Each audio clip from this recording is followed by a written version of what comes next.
إن الحمد لله نحمده ونستعينه ونستغفره ونعوذ بالله من شرور أنفسنا وسيئات أعمالنا من يهده الله فلا مضل له ومن يضلل فلا هادي له أشهد أن لا إله إلا الله وحده لا شريك له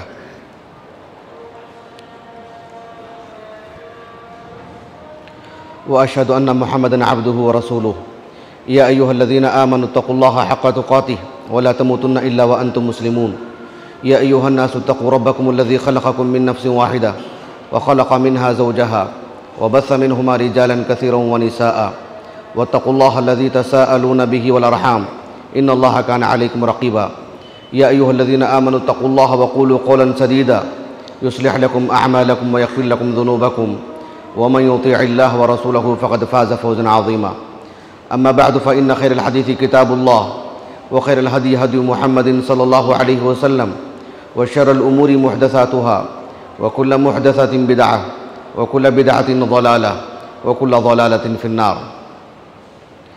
حاضرین جمعہ اور پردہ نشین خواتین اسلام، اللہ سبحانہ و تعالی جو ہم سب کے خالق ہیں اور جو ہم سب کے خالق ہیں وہی ہم سب کے معبود برحق بھی ہیں۔ آپ ذرا غور کیجیے، کوئی بھی انسان کسی انسان کو اپنے ماتحت رکھتا ہے، اس کی کئی وجوہات ہوتے ہیں۔ مال و دولت کی وجہ سے کوئی انسان اپنے ماتحت کسی کو رکھتا ہے، ایک منصب دار آدمی ہے اپنے ماتحت کسی کو رکھتا ہے اور وہ اپنی ضروریات اس سے پوری کرتا ہے، اسے حکم دیتا ہے۔ یہ ایک معاشرتی زندگی کی مثال ہے۔ اب اس بات کو رکھ کر کے اندازہ لگائیں، پوری دنیا کو ایک ساتھ کون ہے جو یہ کہے کہ میری عبادت کرو؟ وہ وہی ذات ہو سکتی ہے جو سب کو پیدا کیا ہو، اسی کو یہ حق ہے اور اسی کو جچتا ہے، اسی کو یہ زیب دیتا ہے کہ جو سب کو پیدا کیا ہے وہی یہ حق رکھتی ہے یہ ذات کہ لوگوں سے کہے کہ میری عبادت کرو۔ اور ظاہر بات ہے وہ ذات جس نے سب کو پیدا کیا ہے اور سب کو حکم بھی دیتی ہے وہ ذات کہ میری عبادت کرو، تو اس ذات میں اتنی طاقت ہونی چاہیے کہ سب کو زندگی اور موت دینے کا اختیار رکھتی ہو، اس ذات کو پوری کائنات کا علم بھی ہو، وہ ذات کے لیے ہمیشہ زندگی ہو، کبھی موت نہ ہو، اور وہ ذات سب کی سنتی ہو۔ ایسا نہیں ہے کہ کسی قریبی کی سنتی ہو، جو دور ہے اس کی وہ ذات سن نہیں سکتی ہے۔ یہ ساری صفات اللہ رب العالمین ہی کے لیے ہیں۔ اللہ سبحانہ و تعالی ہم سب کو پیدا کیے ہیں، ہم سب کے بارے میں علم ہے، ہمارے اعمال کی حفاظت کرتے ہیں، ہماری روزی روٹی کا بندوبست کرتے ہیں، ہماری زندگی اور موت اس کے ہاتھ میں ہے۔ تو پھر اسی کو یہ اختیار ہے، اسی کو یہ حق ہے اور اسی کو جچتا ہے کہ وہ یہ کہے کہ فاعبدونی، کہ میری عبادت کرو۔ قرآن مجید میں سورۃ الفرقان، آپ اس کا بالکل پہلا جو حصہ ہے اس کو پڑھ کر کے دیکھیے۔ اللہ تعالیٰ نے فرمایا تبارک الذی نزل الفرقان علی عبدہ لیکون للعالمین نذیرا۔ بابرکت ہے وہ ذات جس نے اپنے بندے پر قرآن نازل کیا، فرقان نازل کیا، تاکہ اللہ کے رسول صلی اللہ علیہ وسلم انسان اور جن ہر دو کے لیے اللہ کی طرف سے وہ نبی ہیں، وہ نذیر ہیں، ڈرانے والے۔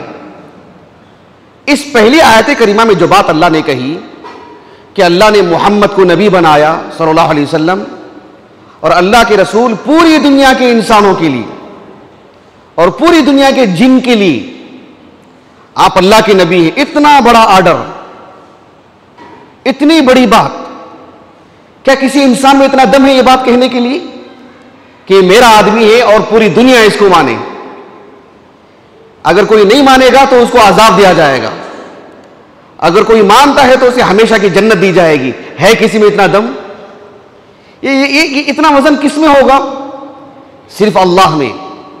اسی لیے اس کی دوسری جو آیت ہے، اس کے بعد والی آیت، اللہ تعالیٰ نے کہا تبارک الذی نزل الفرقان علی عبدہ لیکون للعالمین نذیرا الذی لہ ملک السماوات والارض. یہ حکم دینے والی ذات کون ہے؟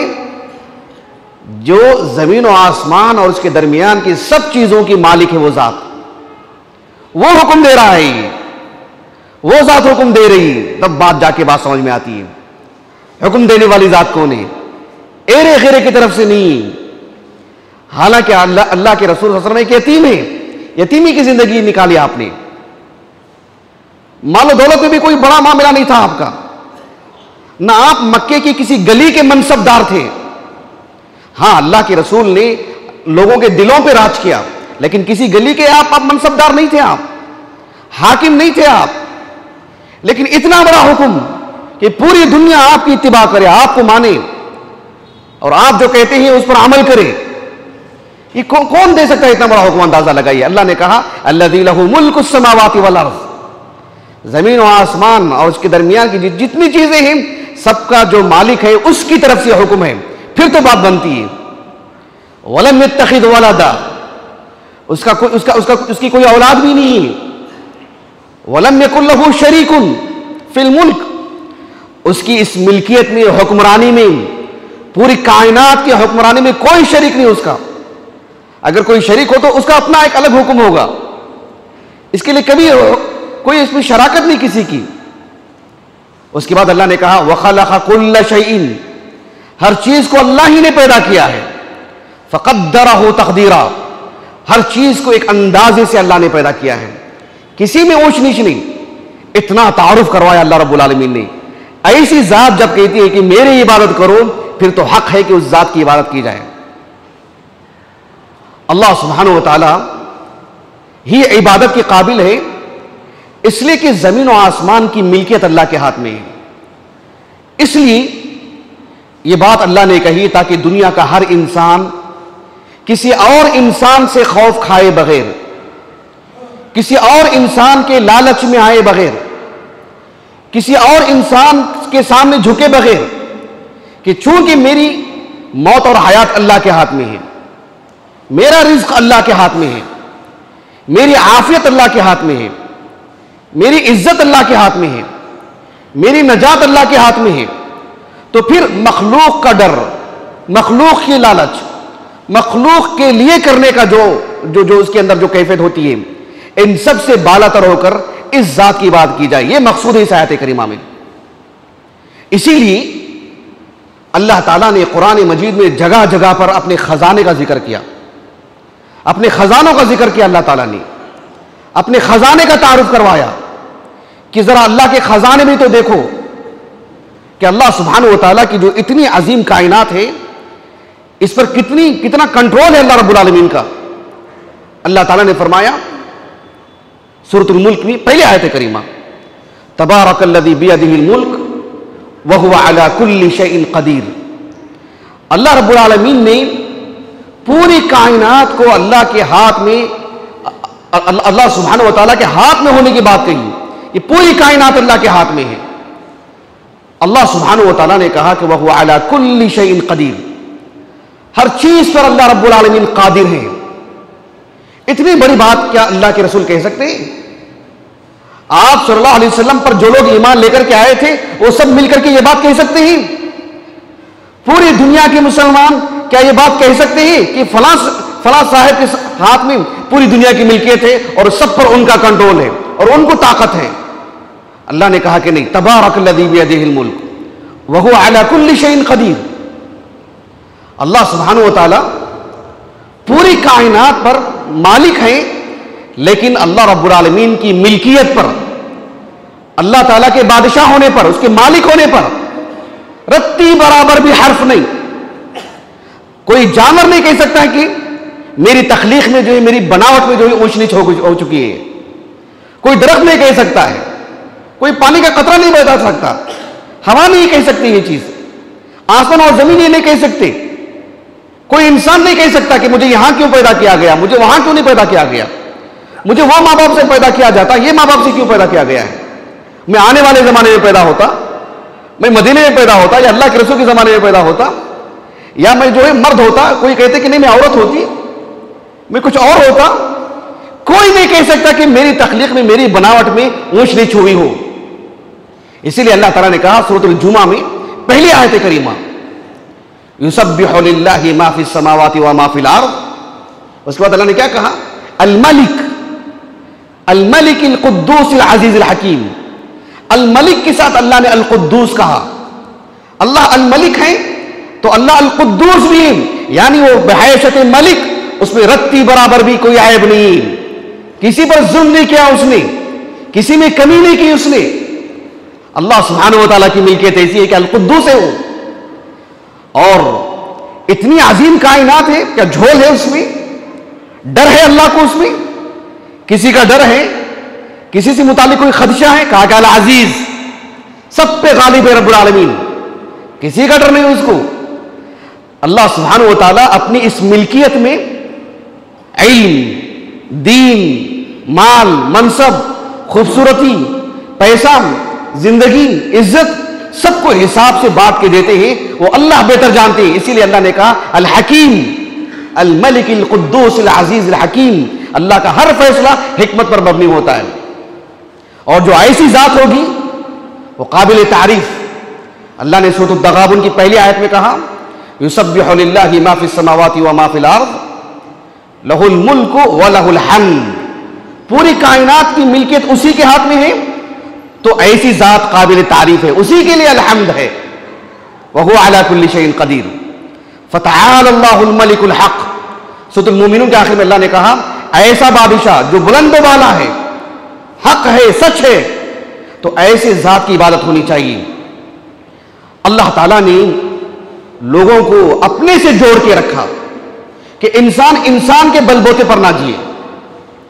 ایک انسان انسان کا متعاون, تعاون کرنے والا ہے. کیا ماں باپ کے لیے, بچوں کے لیے ماں باپ کی ضرورت نہیں, بچوں کے لیے ماں باپ کی ضرورت نہیں, جماعت جمعیت کے لیے, ایک سماج کے لیے, ایک محلے کے لیے ایک دوسرے کے تعاون کی ضرورت نہیں؟ تعاون تو ہے ہی, لیکن اللہ نے کہا کہ سب اصل میں اللہ سے جڑ کے رہے. اسی لیے اللہ تعالیٰ نے, میں نے جیسے کہ کہا, اپنے خزانوں کا اللہ نے خوب تعارف کروایا. میں دو باتیں آپ کے سامنے ذکر کرتا ہوں. اللہ سبحانہ و تعالیٰ نے ایک حدیث مبارکہ ہے جو کہ حدیث قدسی ہے. حدیث قدسی صحیح بخاری صحیح مسلم کی حدیث ہے. صحیح بخاری میں کئی جگہ پر ہے یہ حدیث, کتاب التفسیر میں بھی ہے, اور صحیح مسلم میں کتاب الفضائل میں حدیث موجود ہے. ابو ہریرہ رضی اللہ عنہ اس حدیث کے راوی ہیں. اللہ کے رسول صلی اللہ علیہ وسلم نے فرمایا کہ اللہ تعالیٰ نے کہا, یعنی حدیث قدسی ہے یہ, اللہ تعالیٰ نے پوری دنیا کے لوگوں سے خطاب کرتے ہوئے کہا کہ انفق علیک, کہ تم میرے بندوں پر خرچ کرو تو میں تم پر خرچ کروں گا. کہا ید اللہ ملئی لا تغیضها نفقۃ سحاء اللیل والنہار. اللہ تعالیٰ نے کہا اللہ سبحانہ و تعالیٰ کے دونوں ہاتھ بھرے ہوئے ہیں, اللہ کے دونوں ہاتھ بھرے ہوئے ہیں, اور اللہ تعالیٰ خرچ کرتے رہتے ہیں, اس کے خرچ کرنے میں رتی برابر بھی کمی نہیں آتی ہے. سحاء اللیل والنہار, دن رات ہمہ وقت اللہ خرچ کر رہے ہیں. کتنے لوگ بیٹھیں گے اس مسجد کے اندر, ایک فرد اپنا حساب کر لیں. اللہ سبحانہ و تعالیٰ ہمیں کیا کیا دیتے ہیں, ہماری زندگی سے لے کر ہمارے سننے کی طاقت, دیکھنے کی طاقت, سمجھنے کی طاقت, ہماری جو زندگی, ہمارے بیوی بچے جو ہمارے سامنے, ہمارے ماں باپ, ہمارا کھانا پینا, ہمارا لباس, ہماری عزت, لوگوں کی ہماری محبت, ہمارے لیے آسانیاں, ہمارا امن. اب ایک ایک نوٹ کرتے جائیے, ایک ایک بندے کو اللہ کیا کیا دے رہے ہیں, سب دیکھتے جائیے. سبحان اللہ العظیم. کوئی بندہ یہ بات نہیں کہہ سکتا ہے. اللہ تعالیٰ نے کہا ارأیتم ما انفق منذ خلق السماء والارض فإنه لم يغض ما في يدي. اللہ تعالیٰ بندے سے کہہ رہے, کیا تم نے دیکھا نہیں جب سے اللہ نے آسمان اور زمین بنائے تب سے لے کر کے سب پر خرچ کر رہے ہیں اللہ تعالیٰ، سب پر خرچ کر رہے ہیں رب العالمین۔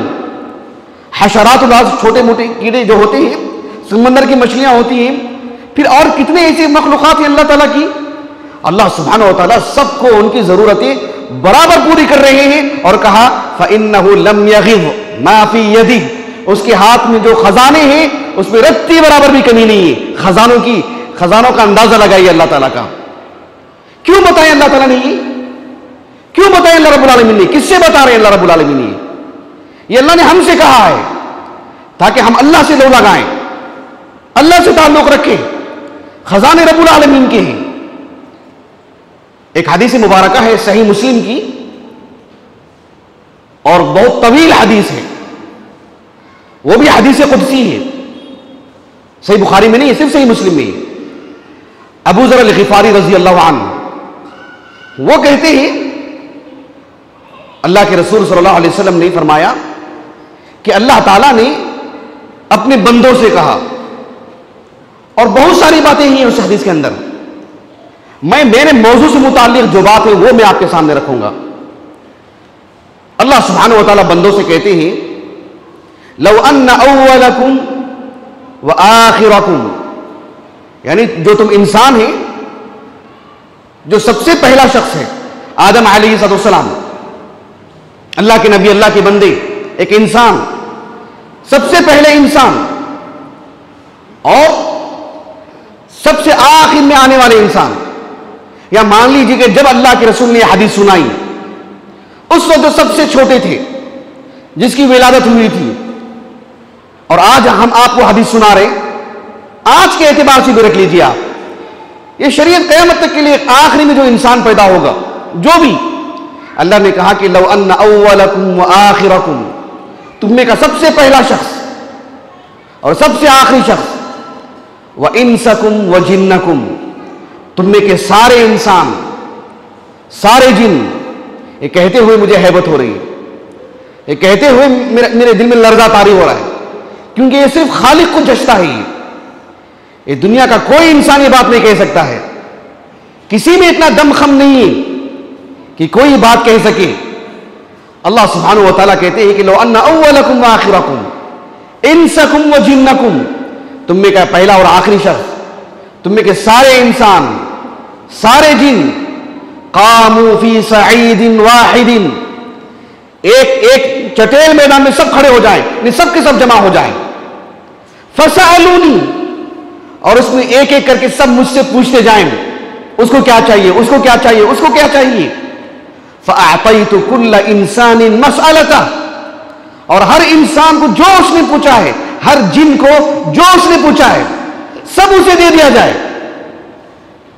ہمارے معاشرے میں فلموں کے نام پر جو چیزیں بنائی جاتی ہیں، اس میں مسلمانوں کے نام پر، اسلام کے نام پر جو سیریل بنائے جاتے ہیں، اس میں کیا کیا دکھایا جاتا ہے؟ چراغ کو گھستے ہیں، ایک جن نکل کے آتا ہے اور کہتا ہے کہ کیا چاہیے تم کو، یہ چاہیے، وہ حاضر کر دیتا ہے، یہ چاہیے، وہ حاضر کر دیتا ہے، جبکہ کائنات میں کبھی ایسا نہیں ہوا ہے، کبھی ایسی ہونے والی بات ہی نہیں۔ لیکن ذرا سوچ کے دیکھو آپ، ایک انسان کے دل میں ایک جن کی اتنی عظمت، ایک جن کے بارے میں اتنا خیال کہ میں یہ پوچھوں گا وہ کہیں سے بھی وہ چیز لا کے دے دے گا، ہماری 3 خواہشات پوری کر دے گا۔ ایک مخلوق کے بارے میں اتنی عظمت ہے ہمارے دل میں، ایک خیالی چیز، ایک بناوٹی چیز۔ کیا پوری کائنات میں کوئی ہاتھ اٹھا کے کہہ سکتا ہے کہ میرے ساتھ ایسا ہوا ہے کہ جن نے مجھے میری 3 چیزیں پوری کی؟ نہیں، خیالی چیز ہے یہ، بناوٹی چیز ہے یہ۔ ایک جن کے بارے میں ایک خیالی چیز کو لے کر کے انسان کے دل میں اتنی عظمت، اور دنیا کے سارے جن جمع ہو جائیں اور اپنی اپنی خواہشات اللہ کے سامنے رکھیں، فَأَعْطَيْتُ كُلَّ إِنسَانٍ مَسْأَلَتَهُ، ہر شخص کو جو وہ پوچھتا ہے سب اللہ اس کو دے دیتے ہیں۔ اللہ سبحانہ و تعالیٰ کہتے ہیں مَا نَقَصَ ذَلِكَ مِنْ عِنْدِي إِلَّا كَمَا يَنْقُصُ الْمِخْيَطُ إِذَا أُدْخِلَ الْبَحْرُ، اللہ سبحانہ و تعالیٰ کہتے ہیں سب کو ان کی پوری خواہشات پوری کر دی جائیں، تب بھی میرے خزانے میں رتی برابر بھی کمی نہیں ہوگی، صرف اتنی کمی ہوگی لوگوں کو بتانے کے لیے، اتنی بھی کمی نہیں ہوگی لوگوں کو بتانے کے لیے، تقریب، اس کو کہتے ہیں عربی زبان میں تقریب الفہم، لوگوں کو مسئلہ سمجھانے کے لیے کہ ایک سمندر ہے، یہ سمندر ہے، کسی نے جا کے سمندر کے قریب دیکھا ہو، تصویر میں بھی دیکھ سکتے ہیں، لیکن کبھی سامنے جا کر کے دیکھنے کا موقع ملے تو آپ اس میں اپنی انگلی داخل کیجئے، یا المخیط جو سوئی ہے سوئی داخل کیجئے، کتنی بھیگتی ہے وہ، کتنا پانی لگتا ہے اس میں، اور سمندر جو اتنا عظیم ہے، اتنا بڑا ہے، کتنا خلل آ گیا اس میں، کتنی کمی آ گئی اس میں، یہ بتانے کے لیے یہ بات اللہ سبحانہ و تعالیٰ نے کہی ہے۔ اللہ اکبر، اندازہ لگائیے آپ اللہ نے کیوں کہی یہ باتیں، کیوں خزانے کا تعارف کروایا، تاکہ ایک آدمی مخلص ہو کر کے اللہ سے لو لگائے، اللہ سے مانگے، اللہ سبحانہ و تعالیٰ سے تعلق رکھے، اللہ تعالیٰ اس کی ضرور مدد فرمائیں گے۔ یہ خطبہ جمعہ میں صرف ممبر پر کھڑے ہو کر کے بول کر کے اترنے کی بات نہیں، یہ ہمارا ایمان، یہ ہمارا ایمان ہو، یہ ہمارا اندرون ہو، ٹھوس ایمان ہو اس بات پر۔ یہ جو حدیث مبارکہ ہے نا، صحیح مسلم میں ہے، اور حدیث کے راوی کون ہے؟ ابو ذر الغفاری رضی اللہ عنہ۔ انہوں نے اپنے ایک تلمیذ کو، ان کے شاگرد جو علمی دنیا میں کنیت سے مشہور ہے، ابو ادریس الخولانی، کبار تابعین میں سے، اب ان کے بارے میں تو میں تفصیل سے نہیں بتا سکتا، میں نے مستقل ان پر درس دیا ہے، میں یوٹیوب میں موجود ہے، کسی کو سہولت ہو تو سن لیجئے گا۔ ابو ادریس الخولانی رحمہ اللہ، وہ ابو ذر الغفاری کے شاگرد، یہ حدیث انہوں نے ابو ذر الغفاری سے سنا، انہوں نے کبار تابعین میں سے، دمشق میں رہتے تھے۔ ان کے بارے میں کہتے ہیں سعید بن عبد العزیز التنوخی کہ ابو ادریس الخولانی کے بارے میں کہتے ہیں اذا حدث بهذا الحديث جثى على ركبتيه۔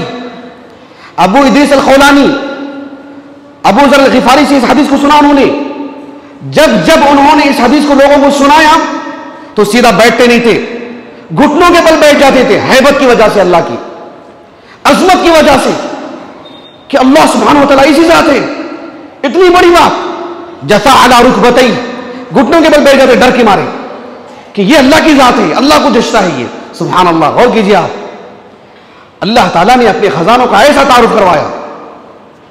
جب اللہ کے رسول صلی اللہ علیہ وسلم اپنی نبوت کا اعلان کیا اور لوگوں کو بتایا کہ میں اللہ کا نبی ہوں، سب جانتے ہیں کہ اللہ کے رسول کا جیب خالی ہے، آپ کے گھر کے چولہے خالی ہیں، اور آپ بات کر رہے ہیں بڑی بڑی، اللہ نے مجھ سے ایسے کہا، میں اللہ کا نبی ہوں۔ جب لوگوں نے آپ کو دیکھا، مانتے تھے کہ آپ امین ہیں، صادق ہیں، مانتے تھے کہ آپ پورے مکہ کے لیے، پورے قریش کے لیے آپ سب سے بہتر انسان ہیں، آپ سب سے متفق علیہ شخصیت ہے، لیکن اتنی بڑی باتیں جو آپ کر رہے ہیں، کس بل بوتے پہ کر رہے ہیں؟ کیا ہے آپ کے پاس؟ اللہ سبحانہ و تعالیٰ نے سورۃ الصاد میں کہا ام عندهم خزائن رحمت ربک العزیز الوہاب۔ اللہ اکبر، اللہ تعالیٰ نے کہا کہ اے اللہ کے رسول، آپ اللہ کے نبی ہیں، آپ جس بلبوتے پہ بات کر رہے ہیں نا، وہ اللہ سبحانہ و تعالیٰ کے بلبوتے پر اللہ نے کہا ہے، جو پوری کائنات کے خزانوں کا مالک ہے، وہ آپ سے کہہ رہے ہیں، تو آپ آگے نکل کے جا رہے ہیں۔ بات یہ نہیں ہے کہ آپ کی جیب میں کتنے پیسے ہیں، آپ کس کی طرف سے آ رہے ہیں، آپ کو کس نے نبی بنایا ہے؟ اللہ سبحانہ و تعالیٰ نے کہا کہ ہم عندہم خزائن رحمت ربک العزیز الوہاب۔ اس آیت کریمہ میں اللہ کے خزانے پر گفتگو ہو رہی ہے، اور خزانے پر گفتگو ہوتے ہوئے اللہ کے 3 نام بیان کیے گئے، ایک الرب، ایک العزیز، ایک الوہاب۔ اللہ کے خزانے کے ساتھ ان 3 ناموں کو جوڑیا۔ اللہ رب ہے، پوری کائنات کی پرورش کر رہے ہیں رب العالمین، جو مر چکے ہیں قبروں بھی ہیں، اللہ سبحانہ و تعالیٰ کو ان کا بھی علم ہے، ان کے ساتھ بھی اللہ کے معاملات چل رہے ہیں، جو زندہ ہیں وہ بھی، اور قیامت ہمیشہ کے لیے اللہ سبحانہ و تعالیٰ جس کی جو ضرورت ہے، جس کے لیے جو کرنا ہے، وہ سب کر رہے ہیں رب العالمین۔ اللہ تعالیٰ رب ہے، خزانے سے جوڑ کے اللہ نے کہا کہ رب۔ اب عندہم خزائن رحمت ربک، اس کے بعد کہا کہ العزیز، کہ اتنی بڑے خزانے اللہ کی، اتنی بڑی تعداد میں اللہ کے خزانے، کیا کوئی اس کا نگران ہے؟ اس کی چوری ہونے کا ڈر ہے اللہ کو، یا اس کو کہیں بچا کے محفوظ کر کے رکھا گیا ہے؟ اللہ نے کہا کہ اللہ العزیز ہے، اتنے عظیم خزانے ہیں، لیکن اکیلا ایک غالب ہے ان سب خزانوں کی نگرانی کے لیے، حفاظت کے لیے۔ اور اللہ نے کہا کہ الوہاب، اتنے عظیم خزانے ہیں تو اللہ لٹاتے بھی ویسے ہی، دیتے بھی ویسے ہی۔ انسان کے دل میں خواہش ہوتی ہے، وہ چیز اسے میسر ہوتی ہے، ایک چیز سوچتا ہے اسے وہ چیز مل جاتی ہے۔ انسان 1 سال کا رہتا ہے، 2 سال کا ہونے کے لیے اس کے اختیارات ہیں کیا بتائیے؟ اس کے ماں باپ کے اختیارات ہیں کیا بتائیے؟ اس کے لیے کوئی دوا ہے کیا بتائیے؟ اللہ ہی تو ہے جو اسے ایک ایک دن کی زندگی دیتے ہیں۔ اللہ نے کہا کہ الوہاب، ام عندہم خزائن رحمت ربک العزیز الوہاب، کا اللہ رب العالمین نے اپنے خزانے کا تعارف کروایا۔ اللہ تعالیٰ نے کہا اللہ سبحانہ و تعالیٰ کے ہاتھ میں جو خزانے ہیں، اس وجہ سے پوری کائنات چل رہی ہے۔ اگر یہ خزانے کسی انسان کے ہاتھ میں دے دیتے تو انسان خرچ ہونے کے ڈر سے، کمی ہو جانے کے ڈر سے اس کو روک کے رکھتا، دیتا ہی نہیں تھا کسی کو۔ اللہ رب العالمین نے کہا سورۃ الاسراء میں، قل لو انتم تملکون خزائن رحمت ربی لامسکتم خشیۃ الانفاق وکان الانسان قتورا، کہا کہ اے اللہ کے رسول آپ ان لوگوں سے کہہ دو اگر اللہ کے خزانوں پر ان کا کنٹرول ہوتا تو لامسکتم خشیۃ الانفاق، اس کے خرچ ہو جانے کے ڈر سے کہ اتنے لوگوں کو اتنے دن دینا ہے، اتنے سارے انسان ہیں، اتنے سارے جن ہیں، اتنے سارے چڑیا ہیں، اتنے سارے اور پرندے ہیں، مچھلیاں ہیں اور جانور ہیں، مچھر ہیں، دیگر مخلوقات ہیں، روزانہ ان کی ضرورتیں پوری ہو رہی ہیں۔ کوئی انسان ہوتا تو روک کے رکھ لیتا کہ خرچ ہو جائے سے ڈر ہو جائے کہ خرچ ہو جائیں گے، ختم ہو جائیں گے۔ اذا لامسکتم خشیۃ الانفاق۔ اللہ تعالیٰ نے سورۃ النساء میں کہا ام لہم نصیب من الملک فاذا لا یؤتون الناس نقیرا، کہ اگر ان کے ہاتھ میں ملکیت ہوتی، اللہ کے خزانے کا ایک حصہ بھی ان کے ہاتھ میں ہوتا تو کھجور کی جو بیج ہوتی ہے، اس پر جو جھالی ہوتی ہے، وہ بھی کسی کو نہیں دیتے۔ اللہ کے ہاتھ میں ہے تو اللہ تعالیٰ سب کو دے رہے ہیں، سب کو عطا فرما رہے ہیں۔ اللہ کے رسول صلی اللہ علیہ وسلم جب مکے سے مدینے کو گئے تو وہ تاریخ اگر آپ پڑھیں گے تو کلیجہ منہ کو آ جاتا ہے۔ جو مکے میں صحابہ تھے، ابو بکر صدیق ہو، عثمان ہو، طلحہ ہو، عبد الرحمن بن عوف ہو رضی اللہ عنہ اجمعین، اور بھی دیگر صحابہ، یہ مکے کے علاوہ دیگر علاقوں کے بھی جو خوشحال تھے، کھاتے پیتے گھرانے کے تھے، ان پر واجب تھا کہ ایمان لانے کے بعد مدینے کو آ جاتے۔ اب مدینے کو اتنے لوگ آ گئے باہر سے اسلام قبول کر کے، اتنے لوگ آ گئے۔ اب ذرا تصور کر کے دیکھو آپ اس شہر کو سامنے رکھتے ہوئے کہ اسلام قبول کرنے والے لوگ باہر سے اتنی بڑی تعداد میں آ گئے تھے مدینے کو، کہ جو اندر کے لوگ تھے، مدینے کے لوگ تھے، ان میں صرف سب بھی تو مالدار نہیں تھے نا، لیکن جتنے بھی لوگ تھے اللہ سبحانہ و تعالیٰ کے دین کے لیے خوب خوب خرچ کیا انہوں نے۔ اب جتنے لوگ آئے ہیں باہر سے ان کا بھی خرچ اٹھاتے تھے، اور روزانہ آتے جا رہے ہیں، روزانہ آتے جا رہے ہیں، 1-2 دن کی بات نہیں، 8 سال کی بات ہے، 8 سال کی بات ہے، 1-2 دن کی بات نہیں۔ غور کیجیے آپ کتنا سنبھالا ہوگا انہوں نے۔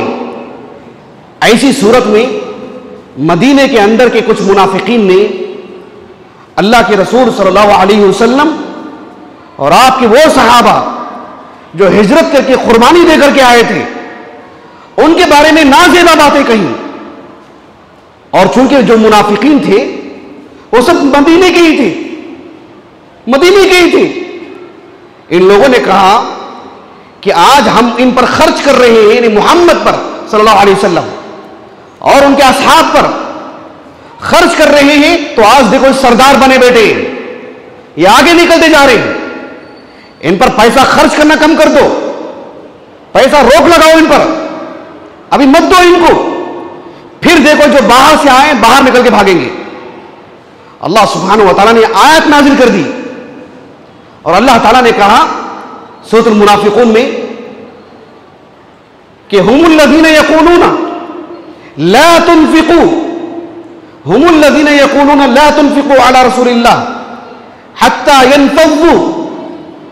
اللہ سبحانہ و تعالیٰ نے کہا ہم الذین یقولون لا تنفقوا، یہ وہ لوگ ہیں جنہوں نے مسلمانوں سے کہا تھا، اب انصاری لوگوں سے، کہ باہر سے آئے مہاجرین پر خرچ مت کرو. خرچ کر رہے ہیں تبھی تو ان کی یہ آگے نکل رہے ہیں. خرچ کرنا بند کر دو تو رک جائیں گے، پھر ان کو ان کی حیثیت معلوم ہو جائے گی. اللہ تعالیٰ نے کہا وَلِلَّهِ خَزَائِنُ السَّمَاوَاتِ وَالْأَرْضِ، ارے زمین و آسمان کے خزانے تو اللہ کے ہاتھ میں ہیں. وَلَكِنَّ الْمُنَافِقِينَ لَا يَفْقَهُونَ، لیکن منافق کو اس کا علم نہیں ہے، منافق کو اس کی فقہ نہیں ہے، منافق کو اس کی سمجھ بوجھ نہیں ہے. وہ دور پہ خرچ کر رہا ہے تو یہ سمجھ رہا ہے اس وجہ سے اللہ کے رسول آگے بڑھ رہے ہیں، اس وجہ سے صحابہ آگے بڑھ رہے ہیں، اس وجہ سے دین آگے بڑھ رہا ہے. اللہ سبحانہ و تعالیٰ کا دین تو آگے بڑھے گا ہی، ہم نہیں کریں گے دوسروں سے لے کے رب العالمین، لیکن ہم خرچ کر کے یہ احسان جتاتے ہوں کہ ہماری وجہ سے اللہ کا دین آگے بڑھ رہا ہے، ہم روکیں تو یہ رک جائیں گے. اللہ نے کہا کہ وَلِلَّهِ خَزَائِنُ السَّمَاوَاتِ وَالْأَرْضِ وَلَكِنَّ الْمُنَافِقِينَ لَا يَفْقَهُونَ. اگر اللہ اپنے خزانے کسی کو دیتے تو اس دنیا کے سب سے عظیم انسان تو اللہ کے رسول ہیں، ان کو دیتے. لیکن اللہ تعالیٰ نے سورۃ الانعام میں کہا قُلْ لَا أَقُولُ لَكُمْ عِنْدِي خَزَائِنُ اللَّهِ، اے اللہ کے رسول آپ لوگوں کو بتا دیجئے کہ میرے پاس بھی اللہ کے خزانے نہیں ہیں، مجھے بھی اس کا علم نہیں ہے، میں بھی اس کا مالک نہیں ہوں، مجھے بھی اندازہ نہیں ہے اس کا، مجھے بھی نہیں بتایا گیا ہے. اللہ کے رسول ہی کو نہیں معلوم ہے صلی اللہ علیہ وسلم، تو دوسروں کا کیا حال ہے بتائیے. یہ اللہ سبحانہ و تعالیٰ کے خزانے ہیں. اس خطبہ جمعہ سے متعلق آخری بات دیکھیں، اللہ سبحانہ و تعالیٰ کے خزانے تو بہت ہیں، لیکن اللہ سبحانہ و تعالیٰ اس دنیا میں اپنی حکمت بالغہ کے تحت ایک اندازے کے مطابق دیتے ہیں، کسی کو زیادہ دیتے ہیں کسی کو کم. اللہ کا دین یہ اللہ کے خزانے میں سے، اللہ کسی کو اسلام دیتے ہیں کسی کو نہیں دیتے، کسی کو علم دیتے ہیں کسی کو نہیں دیتے، کسی کو سمجھ بوجھ دیتے ہیں کسی کو نہیں دیتے، کسی کو اللہ رب العالمین کرسی اور منصب دیتے ہیں کسی کو نہیں دیتے. اللہ سبحانہ و تعالیٰ کسی کو عزت دیتے ہیں کسی کو عزت میں کمی کرتے ہیں، کسی کو سرے سے نہیں دیتے، نسأل اللہ العافیہ والسلامہ. کسی کو شفا دیتے ہیں رب العالمین. اللہ سبحانہ و تعالیٰ کسی کو اپنے حکمت بالغہ کے تحت مریض رکھتے ہیں، کوئی ہمیشہ کا مریض رہتا ہے، کوئی بینائی سے محروم رہتا ہے. ایک آپ اللہ سبحانہ و تعالیٰ یہ تقسیم کرتے ہیں، اخلاق بھی تقسیم کرتے ہیں، روزی روٹی بھی تقسیم کرتے ہیں، علم بھی تقسیم کرتے ہیں، اور اللہ سبحانہ و تعالیٰ محبتیں بھی تقسیم کرتے ہیں، جمال بھی تقسیم کرتے ہیں، رشتے بھی تقسیم کرتے ہیں. اور ایک اندازے کے مطابق، ایسا نہیں کہ سب کو ایک ساتھ دے دیا جائے. ہر فرد سے متعلق اللہ رب العالمین کا حساب کتاب الگ الگ ہے. اللہ تعالیٰ نے کہا سورۃ الحجر میں وَجَعَلْنَا لَكُمْ فِيهَا مَعَائِشَ وَمَن لَّسْتُمْ لَهُ بِرَازِقِينَ وَإِن مِّن شَيْءٍ إِلَّا عِندَنَا خَزَائِنُهُ وَمَا نُنَزِّلُهُ إِلَّا بِقَدَرٍ مَّعْلُومٍ. اللہ تعالیٰ نے کہا ہم نے اس زمین میں تمہارے لیے زندگی کا گزران، تمہاری معیشت، تمہارے کاروبار، تمہارے کھانے پینے کے سبھی مسائل ہم نے اس زمین سے جوڑ کے رکھے ہیں، اور تم خود سے کوئی روزی روٹی لانے والے نہیں ہو، ہم تم کو دینے والے ہیں. اور ہمارے خزانوں میں سے ہم جو بھی اتارتے ہیں ایک اندازے کے مطابق اتارتے ہیں، ضرورت کے مطابق اتارتے ہیں. سب خزانے اللہ کے پاس ہیں، لیکن اللہ تعالیٰ کس کو کتنا دینا چاہیے اس حساب سے دیتے ہیں. اس میں دل میں کشادگی ہونی چاہیے، رب سے رضامندی ہونی چاہیے، رب کی عطیات پر، رب کی تقدیر پر تنگدلی نہیں ہونی چاہیے، رب کے فیصلے سے متعلق دل میں گٹھن نہیں ہونی چاہیے. اللہ نے ان کو اتنا دیا ہے مجھے اتنا، بہت خطرناک چیز ہے یہ. 2 روپے کم نہیں ہو رہے، ایمان چلا جا رہا ہے، اللہ سے بدزنی پیدا ہو جا رہی ہے. اللہ سے بدزنی کفر ہے. صرف ہمیں کچھ پیسے نہیں مل رہے، ایمان ہی کا سودا ہو جا رہا ہے. اتنی حماقت نہیں کرنی چاہیے. اللہ سبحانہ و تعالیٰ نے ہمیں اللہ تعالیٰ کا دین عطا کیے ہیں، اللہ سبحانہ و تعالیٰ کے قریبی بندوں میں سے اللہ نے ہمیں رکھے ہیں. اس دنیا کو اللہ نے فانی بنائے ہیں. ہمیشہ کی جو جنت ہے وہاں اللہ تعالیٰ نے کہا وَلَكُمْ فِيهَا مَا تَشْتَهِيهِ الْأَنفُسُ وَلَكُمْ فِيهَا مَا تَدَّعُونَ. وہاں تو انسان جو چاہتا ہے وہ عطا کیا جائے گا. انسان کے دل میں وہاں ایسی کوئی بات رہ ہی نہیں جائے گی کہ اللہ نے مجھے یہ نہیں دی ہے، مجھے یہ نہیں دی ہے، ان کو وہ ملا ہے. جنت میں ایسے خیالات آئیں گے ہی نہیں. یہ خود ایک نعمت ہے جنت کی. جنت میں حسد نامی چیز نہیں ہوگی. وہ تو ایک مستقل زندگی ہے کہ ہم نے ہزاروں لوگوں کو مرتے نہیں دیکھا، ہمارا بھی انتقال ہوگا، ایسے میں چھوٹی زندگی کو لے کر کے اللہ کے فیصلوں سے متعلق غصہ نہیں ہونا چاہیے، ناراضگی نہیں ہونی چاہیے، بد زبانی نہیں ہونی چاہیے. یہ انسان کے فیصلے نہیں، اللہ کے فیصلے ہیں. اللہ کے فیصلوں سے متعلق مکمل رضامندی ہونی چاہیے، تو انسان اچھی زندگی گزار سکتا ہے، خوشحال زندگی گزار سکتا ہے، اطمینان بخش زندگی گزار سکتا ہے. اللہ تعالیٰ ہمیں اللہ کے فیصلوں پر راضی رہنے والا بنائے. آمین. وآخر دعوانا الحمدللہ رب العالمین.